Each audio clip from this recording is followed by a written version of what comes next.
नमस्कार मित्रों, आप सभी का फिर से हमारे YouTube channel DK Saini study point में आप सभी का स्वागत है। तो दोस्तों, आज की इस वीडियो में मैं बात करने वाला हूं, जैसा आपको टाइटल और थंबनेल के माध्यम से समझ में आ रहा होगा। हाँ दोस्तों, आज की इस वीडियो में बीएड करने वाले छात्र छात्राओं के लिए जो क्षत्रिय कार्य पुस्तक जो नो डायरी मिलती है, वो डायरी भरना बताऊँगा। कैसे भरें, आप घर बैठे कैसे बनाएं। तो जो भी मित्र हमारे यूट्यूब चैनल पर पहली बार है, यूट्यूब चैनल से जुड़ने के लिए यूट्यूब चैनल को सब्सक्राइब करें, वीडियो को लाइक करें और ज़्यादा से ज़्यादा इस वीडियो को अपने मित्रों के साथ शेयर जरूर करें। तो चलिए दोस्तों, वीडियो को करते हैं स्टार्ट। सबसे पहले आपको बता दूं, 9 डायरियाँ हैं, इनमें से एक डायरी मैंने बनाना बता दी है पिछली वीडियो में, भाग 1। अब दूसरी डायरी है, वो बनाना मैं आज की इस वीडियो में बताने वाला हूँ। तो वीडियो पर बने रहना और अपने दोस्तों के पास इस वीडियो को जरूर शेयर करना। सबसे पहले डायरी मिलेगी आपको, सबसे फर्स्ट जो पृष्ठ मिलेगा उसमें आपका कॉलेज का नाम और जो बेसिक जानकारी है, जैसे क्षत्रिय कार्य कौन से सब्जेक्ट की डायरिया है, बीएड, और फिर इस आपका नाम, फादर्स नाम आपको ये भरना है। भरने के बाद आपको फर्स्ट पन्ने में आपको लिखना है एनसीएफ 2005। एनसीएफ 2005 एक डायरी तो मैंने बता दी। दूसरी डायरी है, सेम डायरी आएंगी, बराबर पन्ने आएंगे, पेज आएंगे। तो इसमें दूसरी डायरी है एनसीएफ 2005 एनईपी 2020। तो आपको बता दूं, जो रंगीन पेन का आपको उपयोग करना है, ज़्यादा से ज़्यादा रंगीन पेन का उपयोग करना है, जिससे डायरी की थोड़ी बढ़िया लगे। तो एनसीएफ 2005 एनईपी 2020। फिर आपको लिखना है एक लाइन छोड़ के, राजस्थान विश्वविद्यालय जयपुर को शिक्षा स्नातक उपाधि की आंशिक पूर्ति हेतु प्रस्तुत सत्रीय कार्य सत्र 2023-24 सत्रीय कार्य बनाने हैं, सेशनल वर्क डायरी बना रहे हैं। तो सत्र 2023-24। फिर दाईं तरफ है आपका नाम, कक्षा और रोल नंबर, और बाईं तरफ आपका जो गुरुजी है वो लिखना है, निर्देशक। फिर अगले पन्ने में, दूसरे पन्ने में आपको लिखना है, इंडेक्स बनाना है आपको। इंडेक्स जो सारणी टाइप में आपको बनाना है, कॉलम टाइप में। इसमें पहले कॉलम में लिखना है आपको क्रम संख्या, दूसरे में प्रकरण, तीसरे में पृष्ठ संख्या, चौथे में टिप्पणी और पांचवें में लिखना है हस्ताक्षर। फिर आपको पहले क्रम संख्या में लिखना है राष्ट्रीय पाठ्य चर्चा की रूपरेखा। दूसरे में लिखना है एनसीएफ 2005 के उद्देश्य। ये दोस्तों एक टॉपिक है एनसीएफ 2005। तीसरा है एनसीएफ 2005 के सिद्धांत, क्या क्या सिद्धांत है। चौथा है एनसीएफ 2005 के महत्वपूर्ण बिंदु, जो इंडेक्स में आप लिखेंगे उनके ऊपर ही चर्चा आपको करनी है। पांचवा पॉइंट है एनसीएफ 2005 के सुझाव। छठा है एनसीएफ 2005 का मुख्य दर्शन। सातवां पॉइंट है एनसीएफ 2005 का प्रमुख सूत्र। आठवां है एनसीएफ 2005 की आवश्यकता। नौवां पॉइंट है एनसीएफ 2005 में शिक्षक के प्रति दृष्टिकोण। 10वां पॉइंट है एनसीएफ 2005 में बालक के प्रति दृष्टिकोण। 11वां पॉइंट है एनसीएफ 2005 का अंतिम लक्ष्य। 12वां पॉइंट है एनईपी 2020। 13वां पॉइंट है एनईपी 2020 के महत्वपूर्ण बदलाव। 14वां पॉइंट है एनईपी 2020 के प्रमुख सिद्धांत। 15वां है एनईपी 2020 के लाभ। और 16वां पॉइंट है एनईपी 2020 की समस्याएं। आपको ये 16 पॉइंट आपको एक पन्ने में इंडेक्स में आपको आ जाने हैं। तो पृष्ठ संख्या आपको जो भी पृष्ठ संख्या हो वो लिख देनी है कि यह पहला पॉइंट एक पृष्ठ संख्या पे है, दूसरा कौन से पृष्ठ संख्या पे है। अगले पन्ने में आपको लिखना है, तीसरे पन्ने में घोषणा पत्र आपको घोषणा करनी है। जैसे मैं, फिर आपको आपका नाम, फिर आपकी क्लास का नाम, B Ed first year, B Ed second year और जो का छात्र या छात्रा, और फिर आपके कॉलेज का नाम, श्री कृष्णा शिक्षक प्रशिक्षण महाविद्यालय सिकंदरा दौसा, जो भी आपके कॉलेज का नाम है वो लिखना है। घोषणा करता हूँ या करती हूँ कि मैंने एनसीएफ 2005 तथा एनईपी 2020 जो शुरू का पॉइंट था से संबंधित सत्रीय कार्य, श्री आपका गुरुजी का नाम इंद्रराज बैरवा, और फिर आपको कोष्टक में लिखना है श्री कृष्णा शिक्षक प्रशिक्षण महाविद्यालय सिकंदरा दौसा। जो भी कॉलेज का आपका नाम है वो लिखना है, ये मत लिख देना। जो भी कॉलेज का, आपकी कॉलेज का जो भी नाम है वो लिखना है के मार्गदर्शन एवं निर्देशन में पूर्ण किया है। अगला 2 लाइन छोड़ के लिखना है आपको, मेरा यह कार्य पूर्णतः मौलिक है तथा स्वयं मेरे द्वारा किया गया है। फिर 1 लाइन छोड़ना है, फिर लिखना है इसके समस्त तथ्यों का संग्रहण मैंने स्वयं किया है। फिर 2-3 लाइन छोड़ने के बाद आपको स्थान बाईं तरफ दिनांक, और दाईं तरफ आपको आपका नाम, कक्षा, रोल नंबर लिखना है। और नीचे फिर आपको सेंटर में आपको लिखना है आपके कॉलेज का नाम। जैसे मैंने कॉलेज का नाम लिख रखा है श्री कृष्णा शिक्षक प्रशिक्षण महाविद्यालय सिकंदरा दौसा, राजस्थान। फिर चौथे नंबर के पन्ने में आपको लिखना है, ये खाली छोड़ देना है, जो चौथे नंबर का पेज है उसको खाली छोड़ देना है। 5वें में लिखना है आपको राष्ट्रीय पाठ्य चर्चा की रूपरेखा। राष्ट्रीय पाठ्य चर्चा की रूपरेखा रंगीन पेन का उपयोग करना है। फिर इसमें लिखना है 2005 के एनसीएफ का प्रारंभ शिक्षा शास्त्री रविंद्रनाथ टैगोर ने सभ्यता और प्रगति को आधार मानकर किया गया। भारत सरकार के द्वारा रूपरेखा तैयार करने के लिए यूजीसी के पूर्व अध्यक्ष प्रोफेसर ने 23 सदस्यों की समिति का गठन किया। इस समिति के द्वारा 21 राष्ट्रीय बिंदुओं को मद्देनजर रखते हुए 21 समूहों का गठन किया। एनसीएफ 2005 का निर्माण मानव विकास संसाधन मंत्रालय की देखरेख में किया गया। फिर अगला पॉइंट लिखना है एनसीएफ 2005 के उद्देश्य। क्या क्या उद्देश्य है, जिसमें पहला उद्देश्य है बच्चों का सर्वांगीण विकास करना एवं उन्हें स्कूली शिक्षा से बाहरी शिक्षा से जोड़ना। दूसरा पॉइंट है एनसीएफ 2005 बालक के मूल्यांकन के लिए सतत एवं व्यापक मूल्यांकन पर बल देती है। नवीन सोच, तर्क क्षमता, चिंतन आदि विकसित करना। तीसरा पॉइंट है पाठ्य पुस्तक को कम करके बहुत अधिक भार के बिना सीखने की अवधारणा का परिचय देना। चौथा पॉइंट है पाठ्य चर्चा की पद्धतियाँ धर्मनिरपेक्षता, सामाजिक न्याय और समानता के अनुरूप होनी चाहिए। अगला जो पॉइंट है वो है एनसीएफ 2005 के क्या क्या सिद्धांत है, जिसमें आपको सारणी टाइप में बना लेना है। मैं आपको छोटा करके और बता देता हूँ कैसे कैसे बनाना है आपको। तो आपको इस प्रकार से बनाना है, जिसमें पहला है ज्ञान को भारी जीवन से जोड़ा जाए। दूसरा है रखने की प्रणाली खत्म की जाए।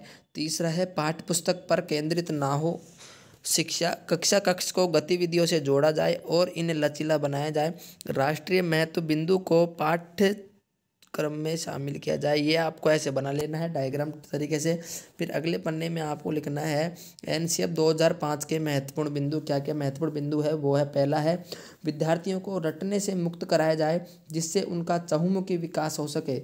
शिक्षा बाल केंद्रित हो, पाठ्यक्रम ज़्यादा से ज़्यादा व्यवहारिक होना चाहिए। भारत सरकार के MSRD ministry of human research development की पहल पर प्रोफेसर यशपाल की अध्यक्षता में यह समिति बनाई गई। बाहरी ज्ञान से जोड़ा जाए। छठा पॉइंट है राष्ट्रीय पाठ्यचर्या की रूपरेखा 2005 एनसीईआरटी पाठ्यक्रम में सुधार लाने हेतु अपनाया गया एक सुधारात्मक कदम है। एनसीएफ 2005 14 एवं 15 जुलाई 2004 की बैठक का परिणाम है। आठवां पॉइंट है एनसीएफ 2005 के निदेशक प्रोफेसर कृष्ण कुमार है। नवा पॉइंट है शिक्षण सूत्र ज्ञात से अज्ञात एवं मूर्त और अमूर्त की ओर होगा।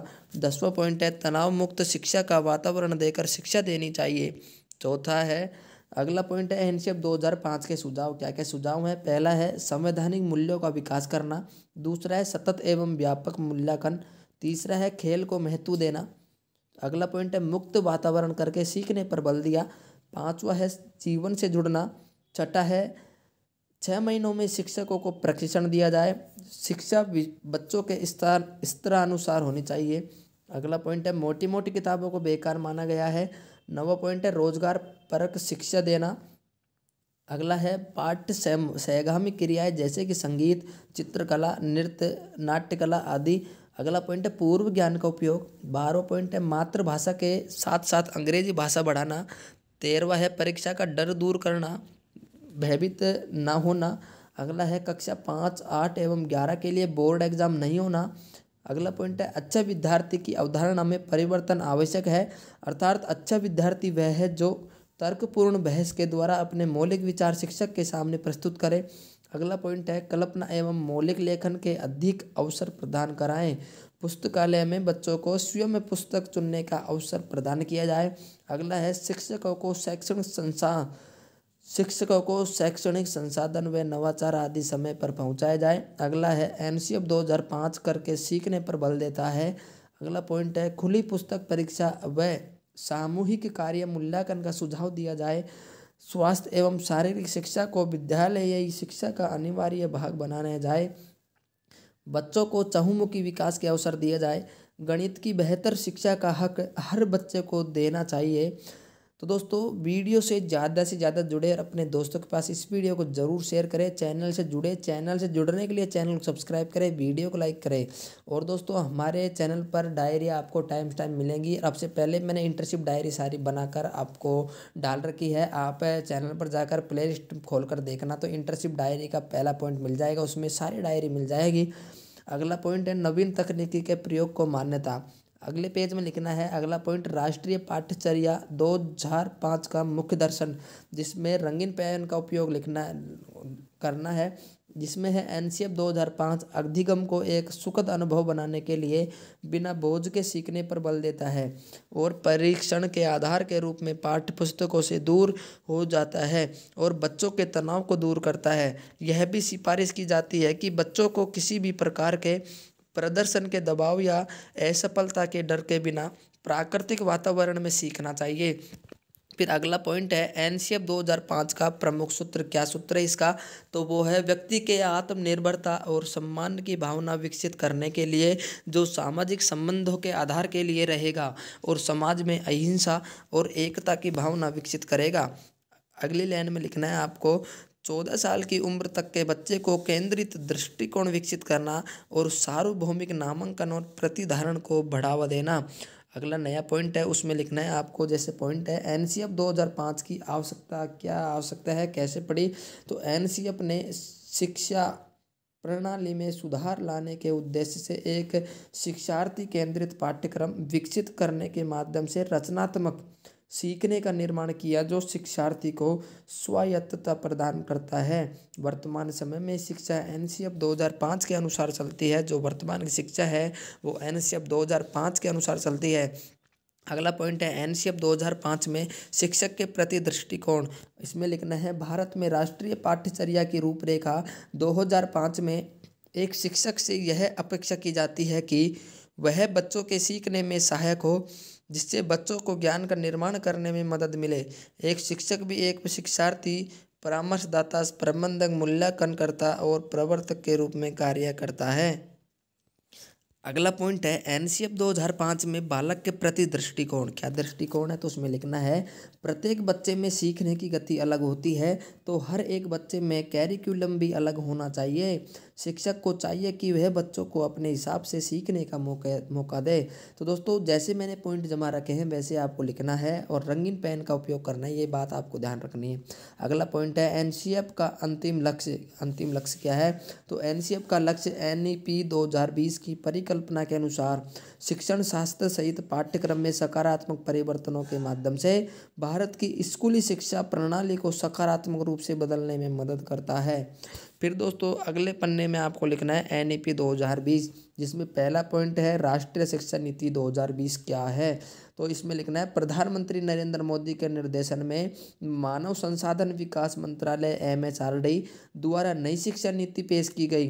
राष्ट्रीय शिक्षा नीति 2020 को केंद्रीय मंत्रिमंडल द्वारा मंजूरी मिलने के बाद 29 जुलाई 2020 को लागू किया गया। इस नीति को लागू करने के पीछे सरकार का यह प्राथमिक उद्देश्य था कि भारत में शिक्षा के मानक को वैश्विक स्तर तक उठाए, जिससे देश ज्ञान आधारित क्षेत्रों में अग्रणी बन सके।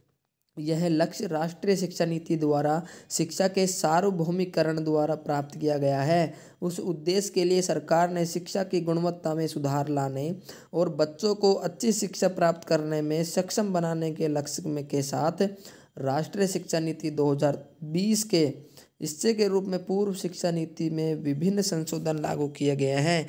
फिर अगला पॉइंट में लिखना है नई शिक्षा नीति के तहत किए गए महत्वपूर्ण बदलाव। क्या क्या बदलाव किए गए हैं? तो इसमें पहला है 10+2 संरचना को, मतलब 10+2 संरचना को 5+3+3+4 मॉडल से बदल दिया गया है। दूसरा पॉइंट है किसी भी राज्य में पढ़ने वाले छात्रों पर कोई राज्य भाषा नहीं थोपी जाएगी। ऐसा नहीं है कि आप तमिल में रहते हो तमिल बोलना पड़ेगा, हिंदी है तो हिंदी बोलना पड़ेगा, राजस्थान में तो राजस्थानी बोलने पड़ेगी, कोई बाध्य नहीं होगा। अगला है स्नातक पाठ्यक्रम 4 साल तक चलेगा। जो 3 साल तक है वो 3 साल की बीए बीएससी होती थी वो 4 साल की होगी। और शिक्षक पद के आवेदन करने के लिए 4 साल का इंटीग्रेटेड बीएड कोर्स ज़रूरी होगा शिक्षक पद के आवेदन के लिए। अगला पॉइंट है प्रत्येक शैक्षणिक वर्ष के बजाय छात्रों की परीक्षा केवल कक्षा 2, 5, 8 में आयोजित की जाएगी। छठा पॉइंट है माध्यमिक विद्यालय में छात्र कला और शिल्प, व्यावसायिक कार्यक्रम और शारीरिक शिक्षा जैसे विभिन्न विषयों से चयन करने में सक्षम होंगे। अगला है, तो मैं आपको बता रहा हूँ दोस्तों, अगला है प्रत्येक शैक्षणिक वर्ष के बजाय छात्रों की परीक्षा केवल कक्षा 2, 5, 8 में आयोजित की जाएगी। फिर अगला है माध्यमिक विद्यालय में छात्र कला और शिल्प व्यावसायिक कार्यक्रम और शारीरिक शिक्षा जैसे विभिन्न विषयों से चयन करने में सक्षम होंगे। अगला नया पॉइंट है नई शिक्षा नीति के प्रमुख सिद्धांत। क्या क्या सिद्धांत है? पहला पॉइंट है प्रत्येक बच्चे की क्षमता निर्धारित करे और उसका पोषण करे। दूसरा है बच्चे के पढ़ने और संख्यात्मक ज्ञान को बढ़ाना। तीसरा है सीखने के लचीले अवसर प्रदान करना। चौथा है सार्वजनिक शिक्षा पर पैसा खर्च करना। पांचवा है शिक्षा की गुणवत्ता में सुधार करना। छठा है बच्चों को भारतीय संस्कृति से परिचित कराएं।